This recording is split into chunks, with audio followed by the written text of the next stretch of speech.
Hello, I'm Dennis Tucker, and I want to invite you to sit down for a while and open your Bibles to the book of Esther. We are going to have the last lesson in the series on Esther tonight, and so I hope you will take the time to listen, to read, and to study with me. I will mention that this is, like I said, the last lesson in this series of studies, and I'm really kind of conflicted between whether or not to go ahead and to record the next series of Bible classes on Wednesday night. We're going to be studying Psalms. Not next Wednesday night is a sing night for us, so we will not have a lesson online that time. But in the study of Psalms, what we're going to next, and like I said, I'm kind of conflicted whether or not to go ahead and do this. If you want to give me some feedback to help me make up my mind either way, I would appreciate it. And I always hope that this could be useful in people that are at home shut in, and also people that just want to study more of the Bible. That maybe you could share this, hit the like button, and so others could also see this. But in the book of Esther, what we're dealing with is really four main characters. We have the king, Xerxes, or Ahasuerus, as he's called, of the Medo-Persian Empire. We have a man of great authority in that empire by the name of Haman. He was kind of over all the provinces, kind of second in command to the king. Mordecai, a Jew that had grown up in exile, grown up in the Medo-Persian Empire, and had been a faithful Jew, but also had received some prominence inside the empire, apparently. And then Esther, his niece, that he had raised because her parents had passed away. And as we go through the story, we have Esther becomes queen. Haman, because Mordecai refuses to bow to him, Haman decides to try to kill all the Jews, not just Mordecai, but all the Jews. And so it was set up that on the 12th month of that year, the 14th day of the 12th month, that there would be kind of an open season, if you would, on the Jewish population where people would kill them and take their possessions. And so that presents a case where Mordecai informs Esther of this. In the fourth chapter, we have Esther going to the king. And of course, fourth chapter, one of the great passages of all the Bible. As you read that verse 14 of the fourth chapter, it says, "For if you remain completely silent at this time, relief and deliverance will arise for the Jews from another place, but you and your father's house will perish. Yet who knows whether you have come to this kingdom for such a time as this?" And that is, God will find a way to save his people. Now, he'll use you if you're willing to do what he says. If you're willing to have faith, he'll use you and you'll save yourself and your household. But if you don't have faith in God, you'll perish, but God will find somebody else. God will find another way to save his people. And that's a lesson for all of us to learn here, that God uses those who are useful, those who have faith. And if you don't do what God said do, God will find somebody else that will. And he'll use you. But the difference is you perishing or you having life, eternal life in particular. While we're going through this book of Esther, we have that Esther does appear before the king and informs him of, well, actually, she doesn't quite inform him of what's happening here, more of Haman's decree against the Jews, but she has basically asked for a number of banquets to have with the king and Haman there, and has a second banquet. At that time, she informs the king that Haman had set up this decree that would kill all these Jews, all these people that are faithful to the king, they're useful in the kingdom, and therefore it's a bad thing that's going on. And the king is upset by this. And to make a long story short, Haman winds up being hanged. And so we have then the last part. And that is what we're going to deal with tonight, chapter 8. And that is, in verse 1, we read about what happens to Haman's estate, what happens to his goods.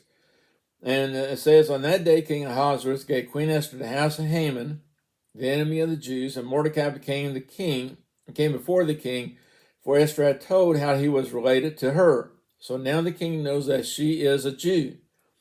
So the king took off a signet ring, which he had taken from Haman, and gave it to Mordecai, and Esther appointed Mordecai over the house of Haman. So Haman's possessions winds up being given to Esther, and Mordecai is overseeing those goods now. And just keep in mind here, now Haman was not some poor guy. Haman had great wealth, so there's a lot of money here involved, a lot of wealth involved. And as we read there in verse 2, the signet ring was given to, given to her. And so as you think about that, he gave to Mordecai actually. And so the signet ring in verse 2 that he gives to Mordecai is one that basically is used on royal documents as a seal of authority. It was a way of stating this is official business, basically. Sometimes we have seals on diplomas, on birth certificates, or other important items to show that this has been registered, this is recognized officially by the government. And so that's what we have here. And it's interesting because this signet ring was used as far as making the first decree. Now it's used here for another purpose. It's going to be used for another purpose. And so as Esther goes on, Esther now has another request of the king. And so verse 3 there, so now Esther spoke to the king, fell down at his feet, and implored him with tears to counteract the evil of Haman the Agagite and the scheme which he had devised against Jews. You see, the death of Haman did not actually undo the law. The law was still there. And so there's something had to be done at this. Now, again, this is kind of risky because she's going to appear before the king to ask him, in essence, to undo something he did, which sounds as if that, you made a mistake, as if you should not have done this. And kings were not used to being told that. And so she goes to the king, first of all, without him requesting her. Early in the book, we noticed that the law was, if the king sent for you, then you could appear before him. If you appeared on your own, without being called, then the king would have his royal scepter there. And if he recognized you, then you could come before him. But if he did not, you were dead. You'd be killed. So that's one thing, that she approached the king without him requesting her. And so verse 4 here, it says, and the king held out the golden scepter towards Esther. So Esther rose and stood before the king. Now she could anger the king also with this second petition. Again, kings at that time were not used to people coming up before them and asking for something in addition to what they had received the first time. And so she had to figure out a way to counteract the decree without making the king look bad. There wasn't a case where she could appear for him and say, you stupid king, you made a law that's bad, and then you have to undo it. That was not going to work. And so what she asked for is, go verse 5. There's a number of phrases here used in verse 5. And the first one, if it pleases the king. She goes for him and says, if it pleases the king. She wants to know that this is at his favor, basically, that if he thinks it's a good idea. Again, she's not going to tell him what to do. She's going to guide him into what to do. So if it pleases the king. If I have found favor in his sight. Okay, and so there's a case, if you see me as being trustworthy, you see me as being loyal, and the thing seems right to the king. Now again, the third thing is, if you think it's a good idea. Now I'm going to suggest something, but it's up to you if you think it's a good idea. And then finally it says, and I'm well pleasing in his eyes. Again, if you still look at me with favor, basically. And so those four things is kind of caduceusly places here. And so each one is gently guiding him. And again, she's using a line attack here because he's the king. And so what she wants, she says, let it be written to revoke the letters devised by Haman. And goes on and says, which he wrote to annihilate the Jews who are in all the king's provinces. And so what she does is that she asks for the ability to undo what had been decreed by Haman. Now, there's a reason why Ahasuerus just could not just wipe the old law off the books. And sometimes today we have a law, and it's a bad law, and so we simply throw it away. We either ignore it, or we simply pass a law that says this law is no longer in effect. The law of the Medo Persians could not change. Once the king made a decree, basically the idea was the king was God. He would not make any mistakes. And so once he says something, that was it. That was going to be the law. And we see that mentioned in other books about when Daniel 6 chapter verse 8 this dealt with the king making a decree that one could only pray towards him. And Daniel prays towards Jerusalem. Now, in verse 8, it said, Now, king, O king, establish the decree and sign the writing so that it cannot be changed according to the law of the Medo-Persians, which does not alter. And there's the statement there that they had a law. Once the king says something, that was it. Daniel 6, verse 15. Then these men approached the king, said to the king, Know, O king, that is the law of the Medos and Persians, that no decree or statute which the king establishes may be changed. So here's the problem. You have a law that is not really what the king wants now, but how you're going to do it. How you're going to circumvent the law. Well, again, Esther and Mordecai has an idea, and that is, go down verse 8, it says, You yourself write a decree, and that is the king said, we have this law, and, I can't stand for my people to be killed. So the king turns around and says, You yourselves write a decree concerning the Jews, as you please, in the king's name, and seal the king's signet ring. For what is written in the king's name and seal the king's signet ring, no one can revoke. So basically what he's doing, it kind of gives them the opportunity, okay, then you write a law that will undo the other law without actually just throwing a law away. And so that's what they're doing.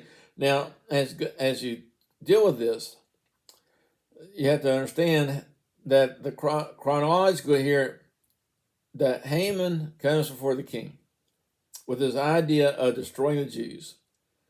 And this is the first month of the year. And so the 13th day of the first month is when this starts. All right, so they cast lots, as it's called in the Bible, and to find out what day, what month this is actually going to happen. What day do I have open season on Jews? Well, Esther 3, verse 13 says, it falls on the 13th day of the 12th month, so the last month of the year. So in essence, we have a lot of divine providence in the sense that you have almost a whole year for things to happen. And then Esther 8, verse 9 says, in the third month, which is the month of Sivan, on the 23rd day, it is written according to all that Mordecai commanded. So we have here a law being established. So the timeline is the first month, you have the original law made. It's going to be enacted on the 12th month. However, in the third month, which would be like our May and June, the Mordecai then has another law written that can be dispersed and read, and that law would actually kind of undo the other law, counteract the other law. Go on to verse 11. And it said, These letters the king permitted the Jews who were in every city to gather together and protect their lives, destroy, kill, and annihilate all forces of any people or providence that would assault them. It is almost exactly, in fact, it is exactly the same words here, destroy, kill, and annihilate. Now notice here, this decree is for all those who would try to kill them. So this is not saying that Jews could just go out to start killing people, but they could defend themselves. And anybody that tries to kill them, they have the ability, they have the right to defend themselves. And you may think, why do that? Well, a couple of reasons. One is, you see, that the other law is still in effect. That is, all those who are enemies of Jews can go out to try to kill and destroy them. This law here allows the Jews to protect themselves. Without this law, if a Jew tried to protect himself, he was in danger. He was actually violating the Persian law, and the Persian army may get involved. And so this decree is necessary to give them the right to defend themselves. The Jews' reaction in verse 15 can be read there, and that is that it said that the people in the city of Shazan rejoiced and was glad. In verse 16, the Jews had light and gladness, and joy and honor. In verse 17, it said the Jews had joy and gladness, a feast and a holiday. And so they're happy. They understand how great this is. They now can protect themselves. On the other hand, this had an effect on the enemies of Jews. In verse 17, it said, in every province, city, wherever the king's command decree came, the Jews gathered, had joy and gladness, a feast and a holiday. Then many of the people of the land became Jews because of fear of the Jews fell upon them. That they were choosing sides here. Are you for me or against me? Are you going to be a persecuted Jews, or are you going to be on their side? And a lot of the Gentiles actually, chose to be on the side of the Jews in this here. So again, well, we have the timeline given here. And so between chapters 8 and 9, we find chapter 8, we're talking about the 23rd day of the third month. So May or June. And the decree is on the 13th day of the 12th month. The Jews can actually protect themselves. In chapter 9, verse 1. Now, the 12th month, that is the day of Adar, in the month of Adar. On the 13th day, the time came for the king's command as decreed to be executed. On the day that the enemies Jews had hoped to overpower them, the opposite occurred, in that the Jews themselves overpowered those who hated them. So we have the victory of the Jews. Now again, notice here who they're attacking. And that is the enemies of the Jews that had hoped to overpower them. These are the people that are trying to kill the Jews. You'll notice here, it said the 13th day, the 12th month, the 13th day of that month, that's the same exact day that the decree of Haman was given. You may think, well, why didn't they just do it on 12th day? I mean, do it a day before. Well, again, how they don't know who's going to try to attack them. They're not just going out and killing these people, the Gentiles around them. They're going out there and protect themselves, and in doing that, then they would kill their enemies.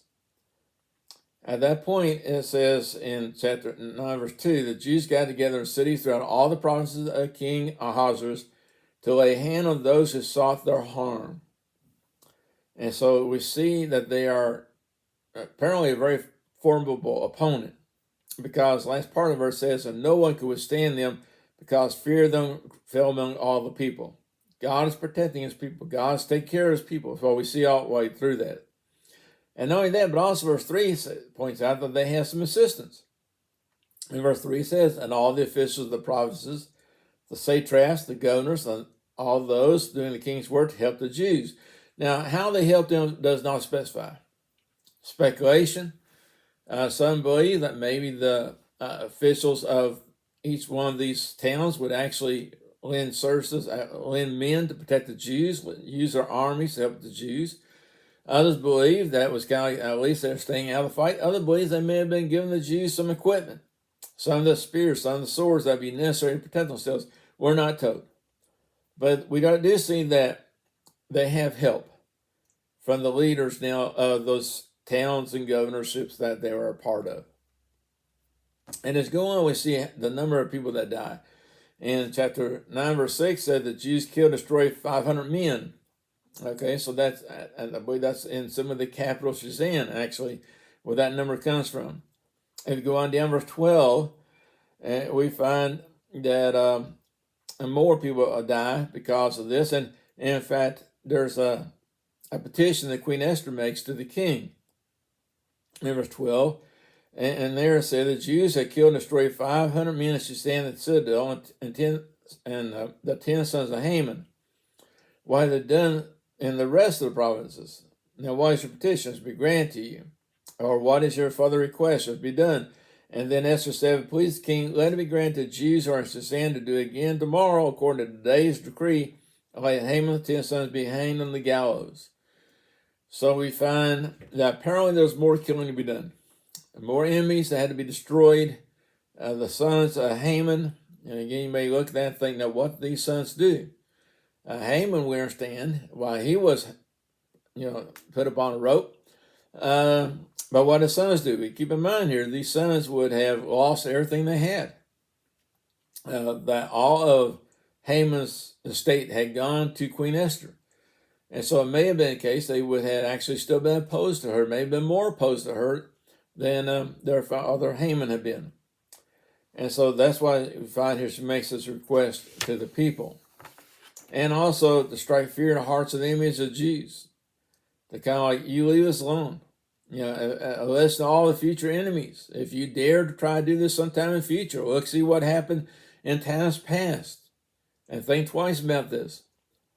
To show the complete victory of the Jews over their enemies. All these things would be involved in why she wanted another day of actually being able to kill their enemies.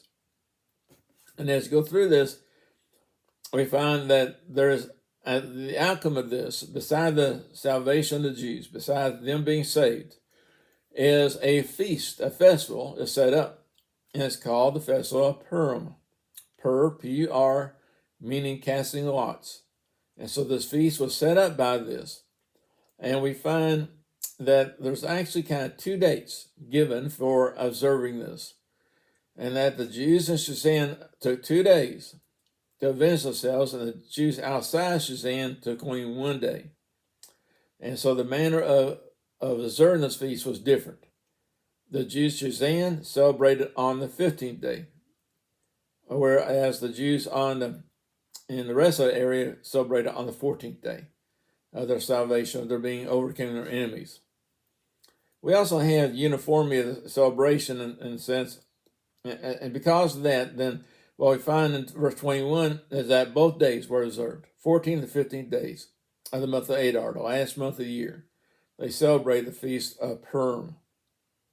And as you go back through Esther, chapter 10 really kind of ends here with kind of a prologue, if you would, telling us about Mordecai, about the position Mordecai landed inside the kingdom. And verse 1, King Ahasuerus opposed tribute on the land and on the islands of the sea.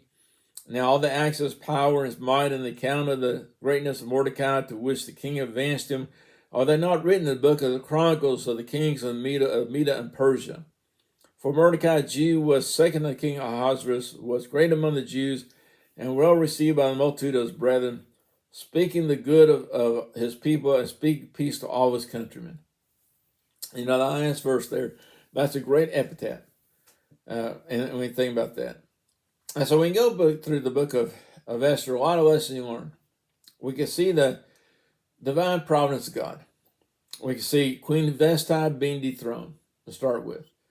We see that Esther being selected to be the queen. She would give a place of prominence inside the kingdom. She would have access to the kingdom when nobody else would. Mordecai uncovering the plot to kill the king by 2 of the servants at the gates of the city. The casting of lots, lining up on the 12th month. Give it a whole year basically to undo this law.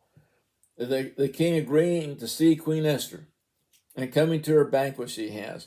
The king having a sleepless night. And during that night he has his chronicles read about Mordecai saving his life, and then basically the next day of making sure that Mordecai is exalted because he saved the king's life. And then the king interpreting Haman's begging of Queen Esther be him attacking her. All these things are involved here in a sense of simply God's divine providence. Let me end here by observing, making one last observation about these characters. Haman. Haman was an evil person that was intent on doing harm to God's people. And throughout the Bible, we find there are evil people that try to do harm to God's people. We had the king. And the king was the authority, but he was pretty well indifferent in moral decisions. He really did not care one way or another about whether or not it was right or wrong to kill the Jews. He was persuaded to allow that to happen because it could increase his treasury.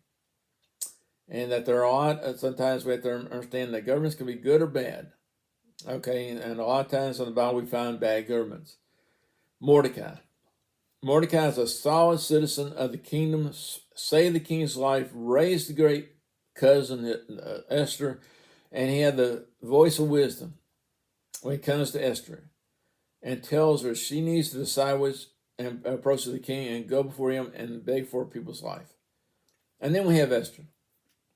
And Esther is a young person that was willing to listen to wisdom, willing to do what she was told to do, and the one God chose to save his people was through Esther on this occasion. And so those are some of the lessons we learned from the book of Esther. I appreciate you watching. If you can, come be with us Lilac Road. Our building is located 1687 Lilac Road, Richfield, Kentucky. Time of services, Sunday morning at 9:30 we have Bible class. At 10:25 worship. Sunday evenings at 5 p.m. we have worship. And on Wednesday nights at 7 p.m. we have Bible class again. If you can, come be with us. I appreciate you watching. Again, feel free to share this. Hit the like button. And I hope everybody has a good week.